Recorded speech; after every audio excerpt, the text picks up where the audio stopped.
So what we're talking about today is Adobe Flash. Do you remember Adobe Flash? I sure do. It's a flash in the pan. Do you call it Adobe or Adobe? Adobe. Okay, I used to call it Adobe. Back in the day. Well, I mean, it's a Native American word, right? So we grew up around all that. Like every town around where I grew up is in a Native American word. Okay. So why I get it. Why is it not with an I then? Because it's a different language. Makes sense. Anyway. All right. Adobe. Very popular still. Well, why don't you, from the tech perspective, why don't you explain why we don't use Adobe anymore and what it is? Well, I'm sure everybody from back in the day, in the early days of the internet, remembers Adobe Flash. You never know. There might be some youngins. Basically, it allowed you to inject multimedia into your websites. So whether Macromedia. Whether it be a little video, a little animation, a little sound, something like that. But it got taken to a point where people were designing entire games using Flash. You could have it's entire... like newgrounds.com, right? Shockwave. That used Shockwave, but whatever. Shockwave, Same shit. So basically, you could do all sorts of things like program, or you could even make cartoons. And in China, they actually make full-on TV shows just using Flash. That's right. You've seen it before. Yeah. And on the buses and stuff, all the announcements and stuff, they look like they've been put together using Adobe Flash. That's right. So anyway...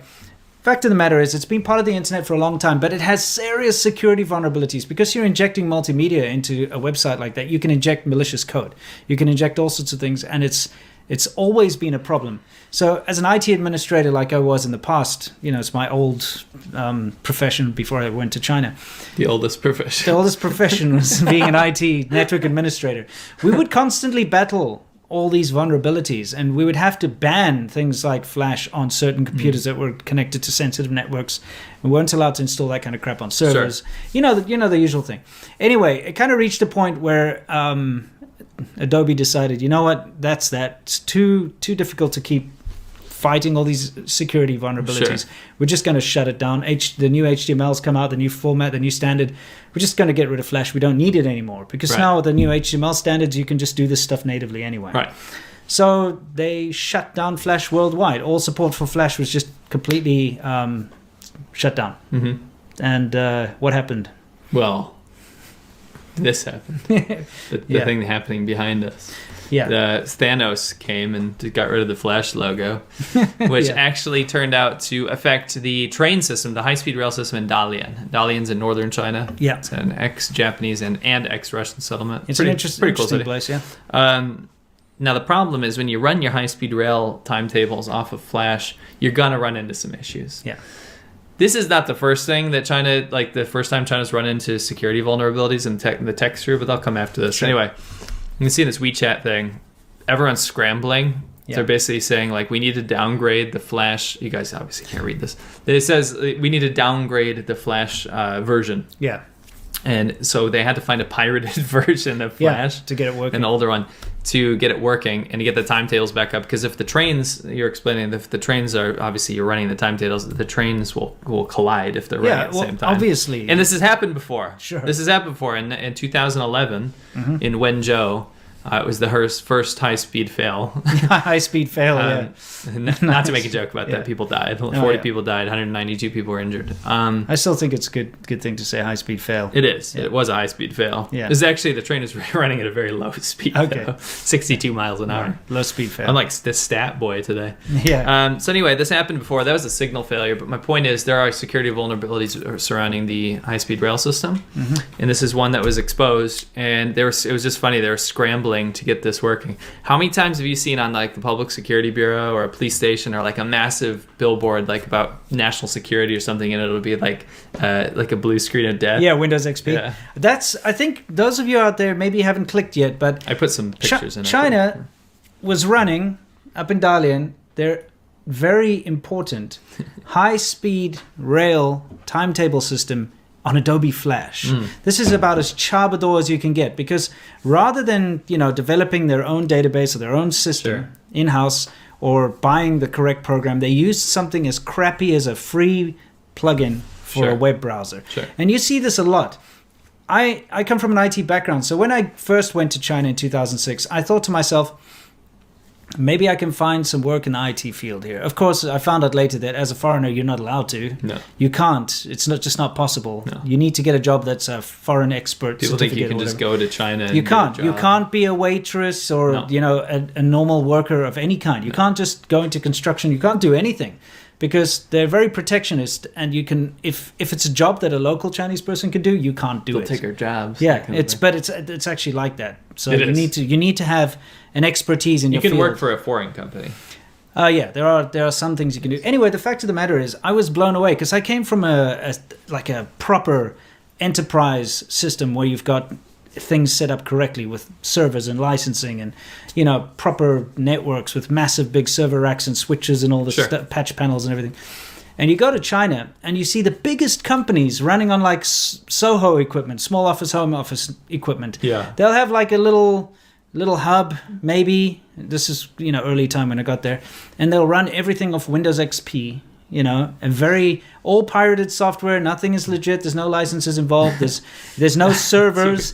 It's like everything's just Don't get me running. started. Yeah, You're talking about companies that I was in the university sphere Right. at that time. Mm-hmm. Every computer is running Windows XP, but then they switched because they got hit with this in 2017. They got hit with this virus. I think it's called So Sorry or something. Okay. Or like I'm so sad or something. Cry Me a River or some shit. Yeah, want to cry or something. Want to Cry. It's called Want to I Cry. think that's what it was. Want to Yeah. cry. It's like a little taunt. Yeah. Because there was no security support from Microsoft for Windows XP. Yeah. Yet China was continuing. I'm talking about my university was using this shit in 2017. Yeah. Okay. Yeah.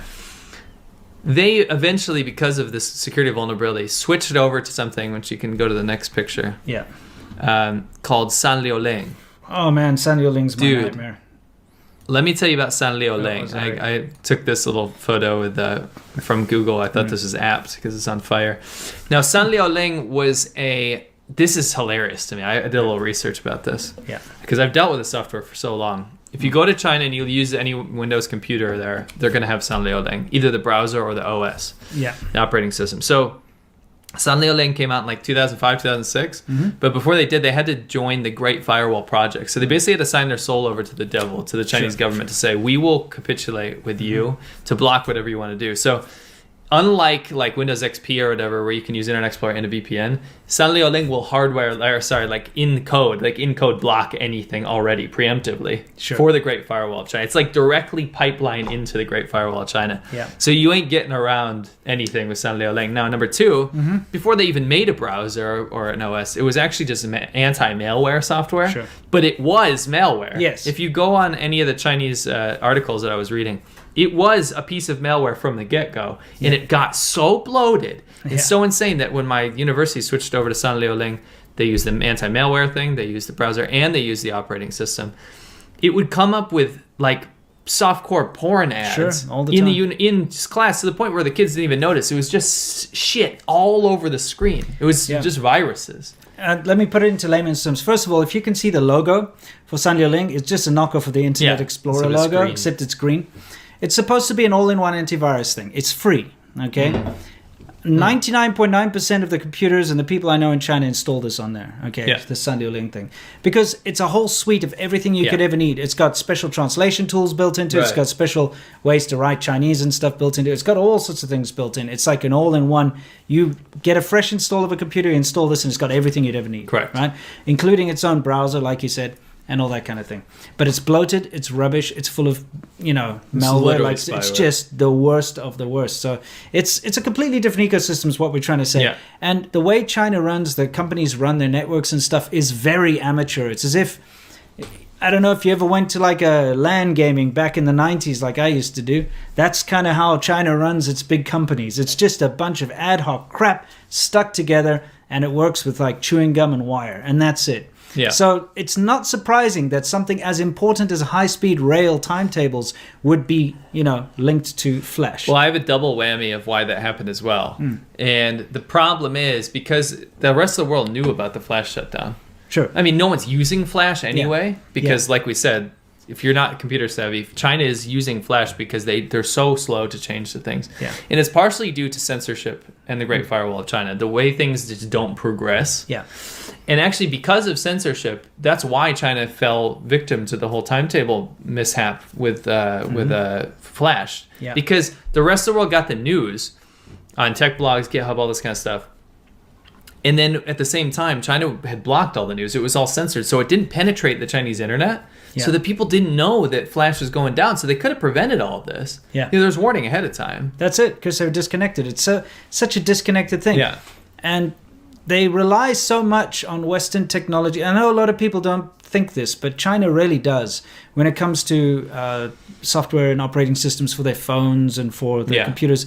They keep trying to make their own homegrown stuff, like, Huawei made that Harmony OS. It's just Android. Yeah, it's not new. It's just vanilla open source Android that they've added some skins to. It's still, they rely on Western software and technology to run everything. Sure.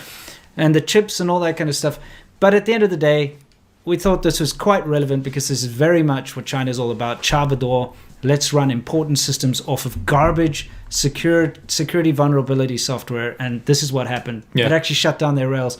And the fact that they actually had to scramble and install older pirated versions of Flash in order to get their train timetable up and running again, it just shows you just how ridiculous it is. For those of you saying there's no such thing as a pirated version of Flash, we're not saying it was illegal, because I know Flash is free, I understand. Sure. The point is, it was a hacked, cracked version to make it work in the old version. Absolutely, yeah. You just need to be like this.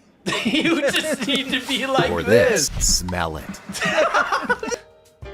Alcohol and tobacco consumption. What? The kind Santa Claus with a gray beard and a red cotton-padded coat, all together with his cute deer. His cute Together with his cute deer. Why is she so upset? She's like, this is the worst painting I've ever seen. Yes, I do. Is that like Arnold Schwarzenegger or something? Yes, too. I do. Sorry, baby. That is the shittiest ad I've ever seen.